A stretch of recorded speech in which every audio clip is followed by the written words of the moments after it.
আচ্ছা, গতকাল আমাদের কাছে গোপন সংবাদের ভিত্তিতে একটা খবর আসে, জুয়েল ক্লাব মধ্যপ্রতাপগড়, এখানে দুটি ছেলে বাইক দিয়ে স্কুটি দিয়ে প্রায় সময় ঘোরাফেরা করে এবং তারা ব্রাউন সুগার বিক্রি করে স্থানীয় যুবকদের কাছে। তো এই খবর পাওয়ার সঙ্গে সঙ্গে আমার থানার 2 অফিসার শানুদেব বর্মা এবং কৌশিক দাস সহ এবং অন্যান্য অফিসার আমরা জুয়েল ক্লাব মধ্যপ্রতাপগড় এলাকাতে যাই এবং স্থানীয় লোকদের সাহায্য নিয়ে আমরা 2 জন লোককে আটক করতে সক্ষম হয় এবং তাদের কাছ থেকে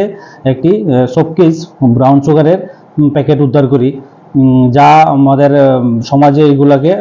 হিরোইন বা ব্রাউন সুগার নামে চিহ্নিত করে। এরপর আমরা তাদেরকে আটক করে থানাতে নিয়ে আসি এবং তাদের বিরুদ্ধে এনডিপিএস ধারায় কেস নিয়ে আমরা আজকে আদালতে তাদেরকে প্রেরণ করব। এখানে টোটাল আমরা ওজন করে দেখলাম যে 9 গ্রাম, যার বাজার মূল্য 50 থেকে 60 হাজার টাকা। আচ্ছা, তাদেরকে জিজ্ঞাসা করে মানে কিছু পাওয়া গেছে তাদের সঙ্গে আর কারা জড়িত আছে বা কে এটা